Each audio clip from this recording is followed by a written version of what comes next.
I don't know about you, but 3D platformers were basically my childhood. They were by far the genre of game that I enjoyed playing most.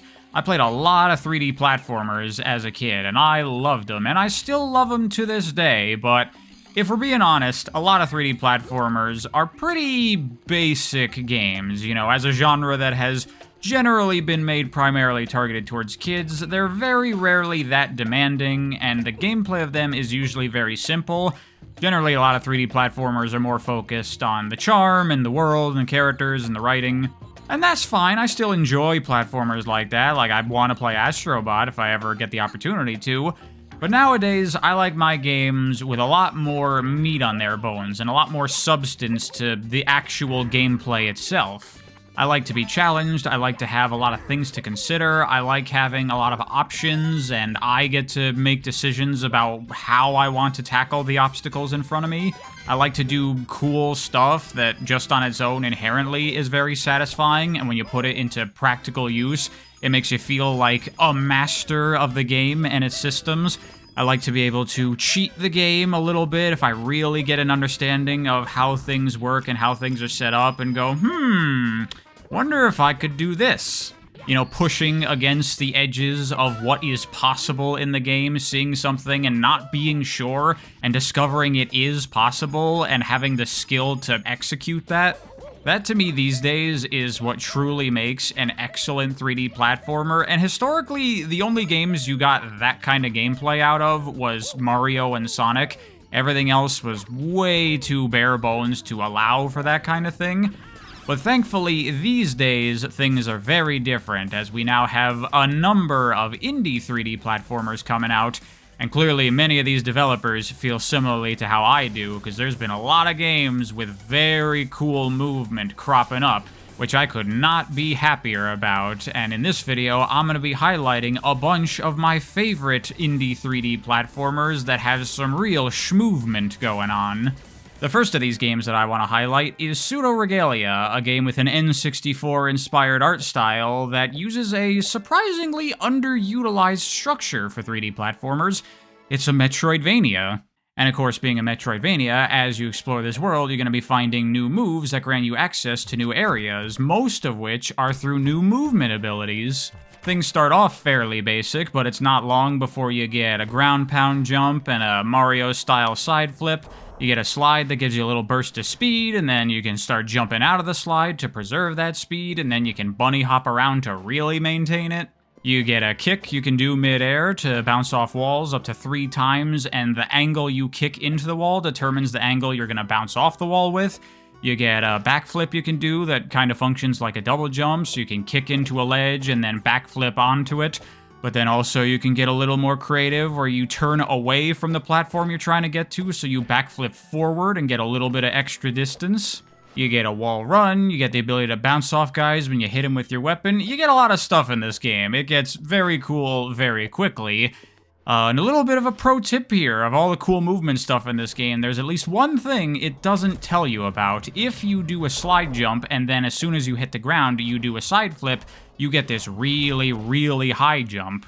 Super cool on its own, but even cooler when you realize that you can turn backwards from the direction you're moving in during the long jump and then do the side flip, meaning you no longer pull in the opposite direction of where you're going, you add on to it, preserving your speed and getting a super high, super long jump that lets you do some pretty fancy stuff.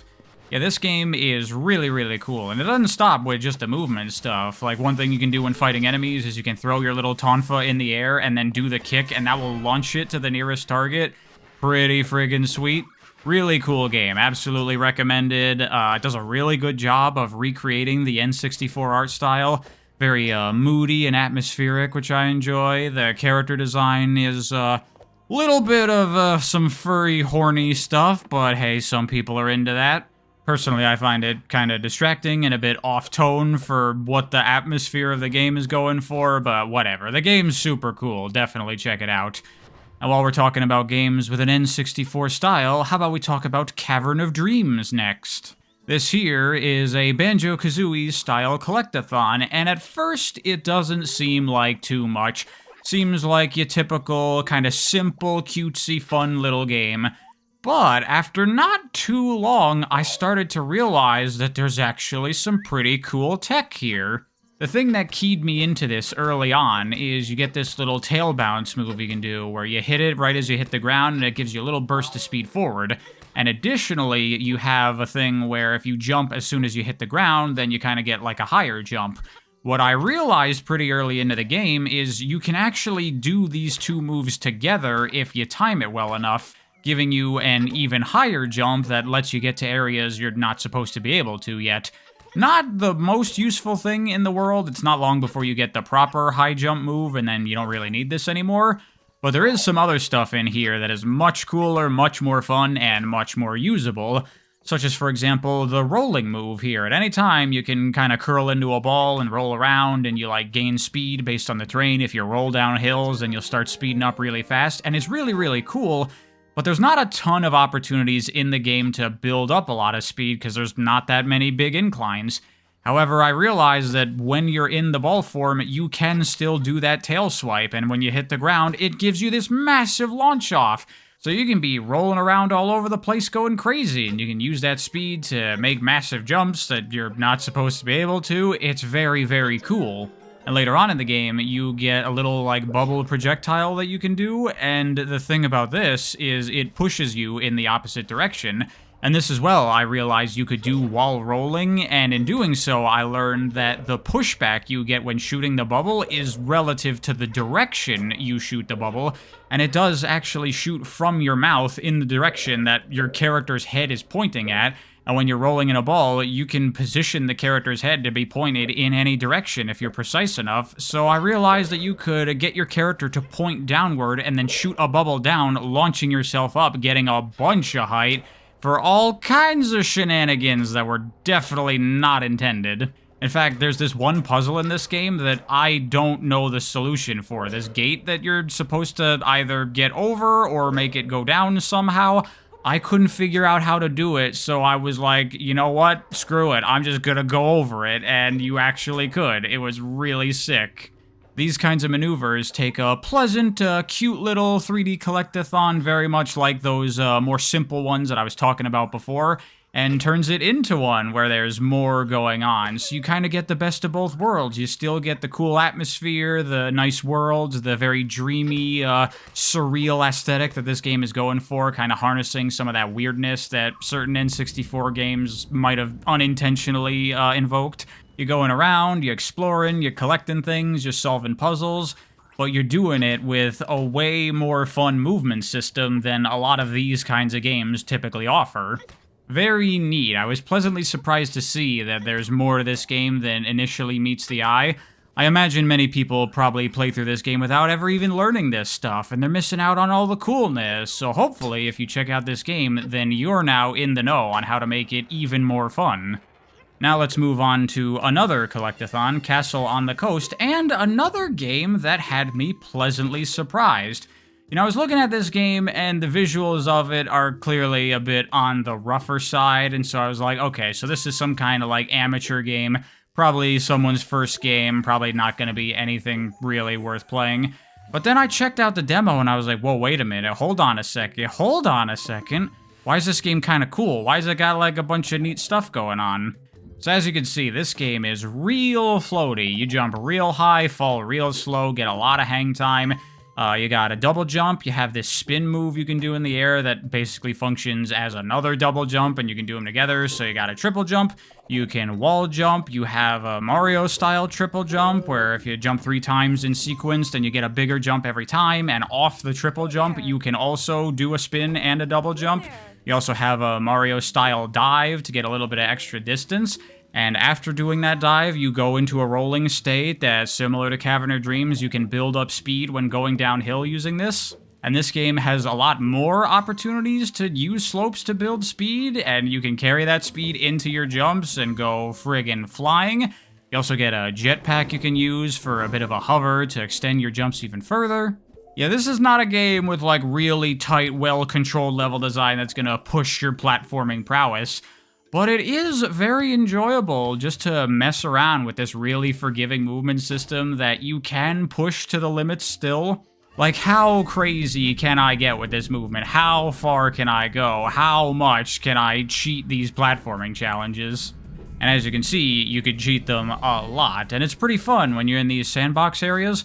Well, the game also does have some more, like, linear obstacle course challenges that it throws you in sometimes, and I was surprised to see that these kind of really allow you to take advantage of this crazy movement. Like, it actually does feel like the developers knew exactly how busted this was, and they're like, okay, well, go nuts with it. Check out this level design. You're like, okay, I'll figure out how to make this work. And it's never stressful or tense. You're never really that worried about falling because of how crazy the movement is and how forgiving it is. I think this game would be a really good entry point for someone as, like, baby's first schmovement game, and I don't mean that in a condescending way. I mean, like, if you're not used to using advanced movement in platformers and seeing what that can enable you to do, this is a game that the movement is so powerful and so easy that I think anyone could start to see the opportunities open in front of them. And that opens the doorway to seeing how much fun it is to learn advanced movement in these kinds of games and start going nuts. And that works out pretty well, because the game clearly is targeting a younger audience here. It's not really that kind of thing where it's like for anyone, but kid-friendly. This really is like a kid-targeted thing for younger audiences, but not in a bad way. It's not like insulting to your intelligence or anything. It's just, you know, they know what they're going for. This is a game for kids. But it's nice to see a game like this that still has enough meat on its bones that pretty much anyone can still enjoy at least the gameplay of it, and it's cute. Next up we have Orbo's Odyssey, another collectathon and another game with some pretty off-the-walls movement, though this one is much more fast-paced, and the game itself, as you can see, is leaning a lot more into the... what? It's weird. It's a weird game, but it's pretty cool. The main things you need to know with this one is that at any moment in the air, you can launch yourself forward and steer yourself with the camera, and the speed of this launch is based on the amount of speed you have before you activate it, so you can really launch yourself if you build up speed, and the best way to do that is by repeatedly bouncing off the ground and turning into this wheel thing, and that just makes you go faster and faster, and you're basically zipping all over the place here, barely even sure where you're going because you're moving so fast. It's pretty simple, not the most nuanced platforming that I've ever seen in my life, but it's pretty satisfying due to the unbridled speed that you're moving with at all times. And it's a pretty short game, so it doesn't overstay its welcome or anything. You're mainly here just to go on a tour of all the weirdness, and this is the kind of game that, you know, if you dig a little deeper, you might find some extra layers here that are a fun little rabbit hole to go down.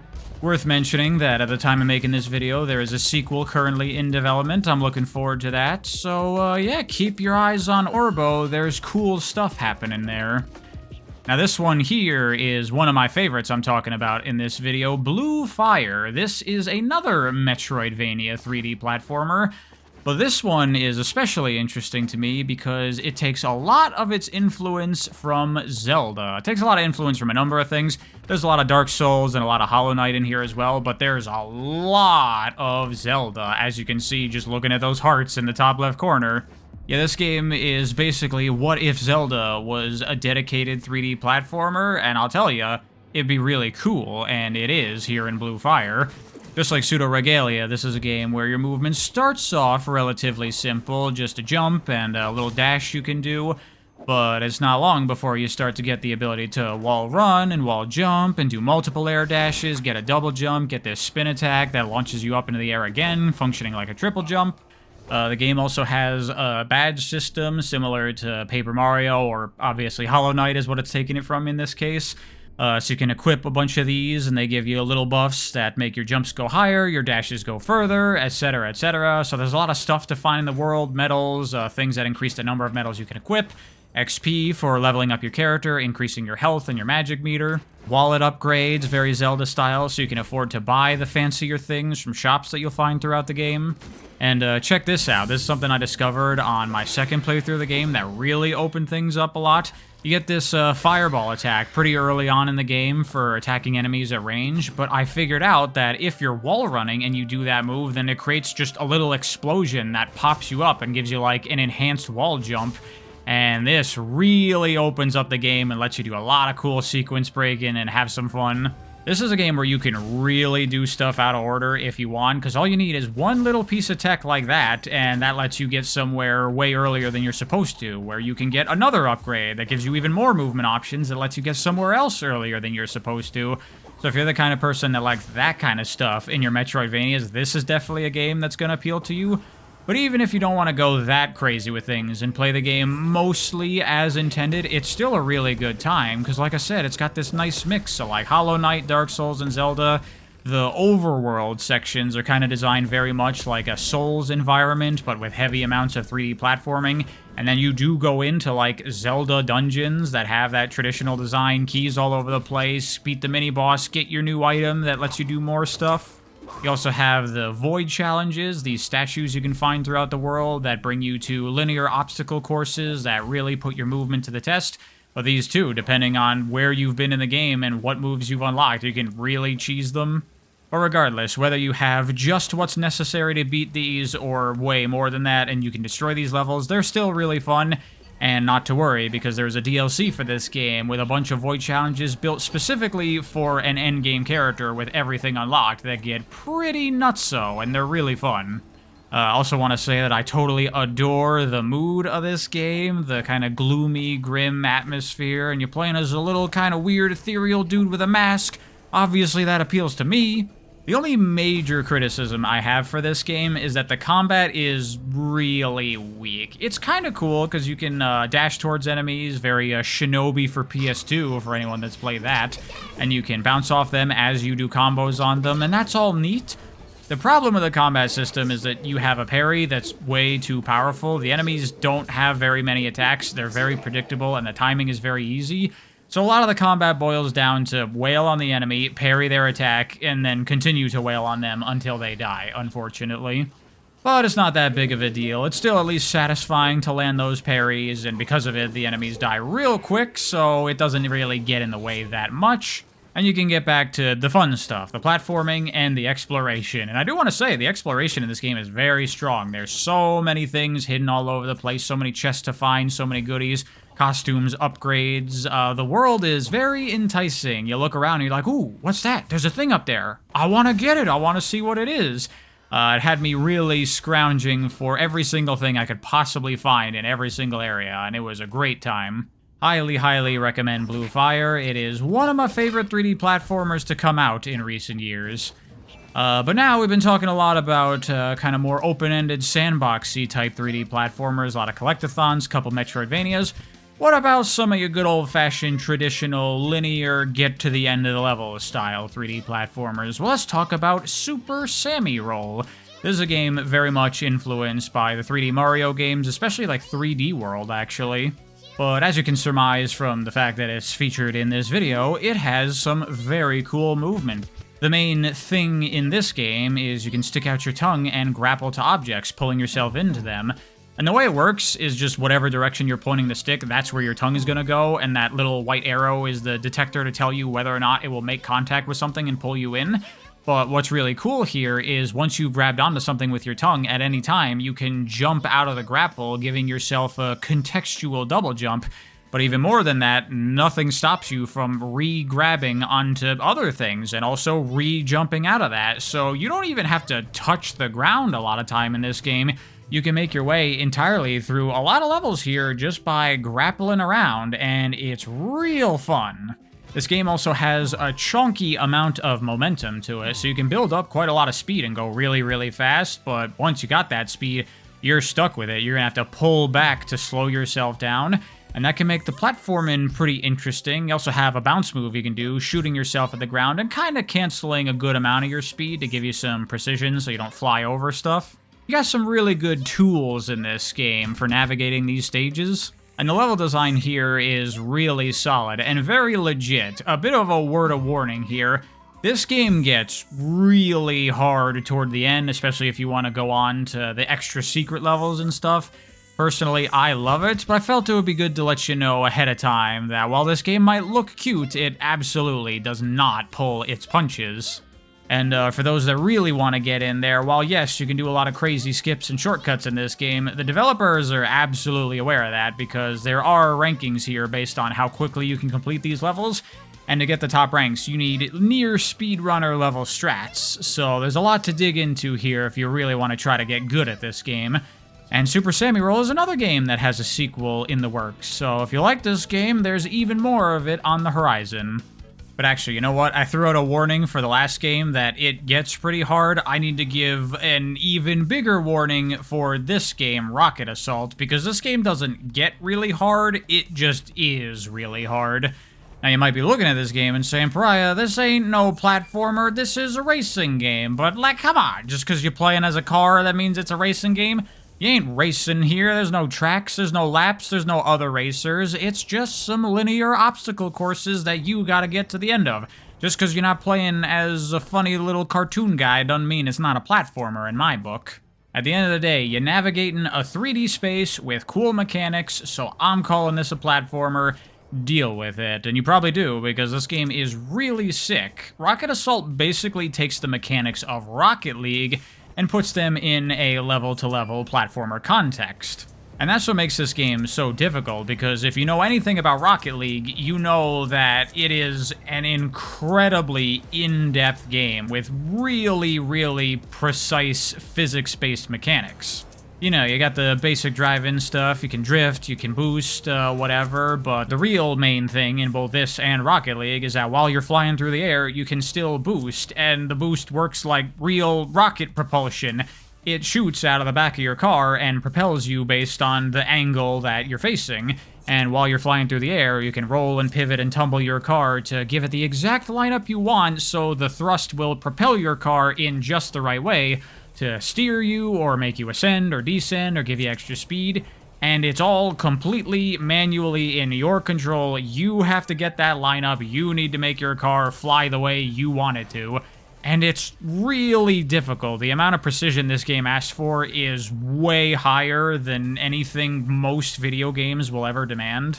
I'm only really showing my successful runs here, but know that for pretty much every single level in this game, there were at least dozens of failed attempts where I did not fly correctly and I missed a checkpoint, or I crashed into something, or I didn't have enough boost meter, or something went wrong, because this game is just really hard. There were a number of levels that I was thinking I just straight up would not be able to beat. But with enough perseverance and enough bashing my head against a wall, I did manage to do everything here, and it's so much fun. I mean, just look at what you're doing in this game. It's so cool, but yeah, this is not a game for the average 3D platformer fan. I think most people are gonna bounce off this game and say it's too hard, and they are not in any way wrong for feeling that way. I thought this game was too hard for me. And that's before we even get into the extra stuff you can go for. Of course, you got time trials on these levels to try to beat, and I honestly don't think I got a 3-star time on a single level here, I'm pretty sure. And if you didn't think the game was hard enough, then you could also take on the extra challenge of shooting all the targets as you make your way through the level, lining up your crosshairs and shooting rockets at them, requiring even more precision, and you gotta do this while you're just trying to make your way through these really difficult levels. So yeah, definitely a game for people that really want to push themselves. I imagine that big Rocket League fans would probably get a lot out of this game, and this game would probably also work very well as training for Rocket League. I haven't played it since playing this game, but now I feel so much more confident in my ability to fly and steer myself. I feel like now I could really start getting those airborne goals and all those cool things you see the really good Rocket League players do. So yeah, Rocket Assault, if it looks cool to you and you feel like you're up for the challenge, I would say definitely pick this game up. Final game of the video here, and my favorite one of this grouping, Demon Turf. This is a really, really cool 3D platformer, and unlike most of the games shown off so far in this video, this is a really meaty game. You know, all the other games here have been pretty short. Most of them you could do in 1 or 2 sessions. Blue Fire's a little bit longer. But Demon Turf here has a lot of content. If you want to do everything in this game, it's going to take you well over 20, 25, maybe even 30 hours. And every single thing this game has to offer is a blast. But let's start with the movement. You got a lot of the typical stuff. You can jump, double jump. It has that Mario style 1, 2, 3 every time you hit the ground, getting more height. You can wall jump off of any surface. You have a hover move that you can do to precisely land where you want to, as well as extend your jumps. Pro tip here, you'll lose speed while you're doing this hover move as you slow your descent, but you can actually feather the button here to reduce how much you slow your descent, as well as reducing how much speed you lose while doing this move, letting you get a lot more distance. Additionally, at any time during this move, you can jump to do this little tumble to give yourself even more distance, and this feels very akin to the dive from Mario Odyssey. You know, you can wall jump off something, then go into a hover, and dive back onto the ledge that you came from to land on the platform. It's a great little system they have here. It provides a lot of versatility. You can approach every single platforming section in this entire game however you want, but it absolutely does not make things overly easy because there are limitations here that you do have to keep in mind. For example, once you do any moves that transform you into one of your other forms, you can no longer do moves that require you to be in your humanoid form, such as wall jump. If you do a double jump or go into hover form, you can no longer wall jump from that point. Or once you do any of the air jumps in the bat form, when you go to the hover form, you can no longer do the tumble jump. And similarly, if you go into the hover form and jump out of it, you can no longer do the double jumps from the bat form. So you do have very powerful movement here, but you gotta use it right. You can't be careless, you can't just willy-nilly throw stuff out, because every action will have consequences of what you are allowed to do for the rest of your airtime. So you gotta, like, plan out your maneuvers ahead of time. I'll do a triple jump to get a lot of height, then do a wall jump off of that, do some bat jumps, and then hover my way over to that distant platform. Or maybe I'll do a side jump, and then do a hover and tumble to maximize as much distance as I possibly can. I really, really like it. It adds way more meaningful thought to the decisions of how you want to approach any given platforming sequence than what a lot of other games do, where they just let you do everything and it's way too easy to skip stuff. Here, skipping stuff takes work and patience and thought, and is oftentimes a lot more difficult than just doing the platforming as intended. And that's only talking about the starting moveset, because you do get stuff as you play through this game. Once again, we have a badge system here with a bunch of stuff you can equip. Give yourself a triple jump in your bat form, make it so the hover form gives you a little bit of height, as well as many other things that you can equip if you want. You also get 4 major extra moves. You get a grappling hook to launch yourself at grapple points. You get a snake move where you roll into a wheel and you can go really, really fast.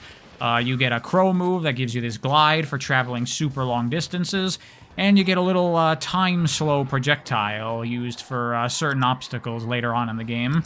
The grapple isn't the most amazing thing in the world. You know, it's very much that just, like, get within range of a grapple point, hit the button, fly to it. And the time slow is kind of cool. They use it in a clever way, but it's obviously nowhere near as fun as new movement stuff. The snake and the crow form are cool because, just like all the other things, they can tie into the rest of your moveset and be incorporated into how you plan out what you're gonna do. You can use the snake form to build up a bunch of speed and then jump this massive distance, and use your bat form to get a little bit of extra height and extend how far you can go with that.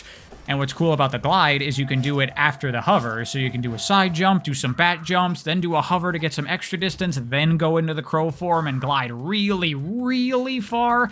And these kinds of things do start to break open the level design a little bit more and start to make things easier, but these are moves you get as you play through the game. The majority of the game you're going to play without stuff this crazy powerful, and then it's kind of cool. You can go back to earlier levels, and now you have new ways to get through them and new paths that you can create for yourself, which makes the time trials in this game very fun. I recommend doing them after you beat the base game, so now you can revisit these levels with new options. Also worth noting is some levels in this game do put restrictions on your abilities. It might say no gliding, or no double jump, or no hover, which is cool, you know, taking away one or more of your tools, so now you have to think about how you platform without that specific tool, but using the rest of your kit. And the levels in this game are all fantastic, and there's a lot of them. You got like 4 or 5 worlds in this game? I don't remember, it's been a while since I played.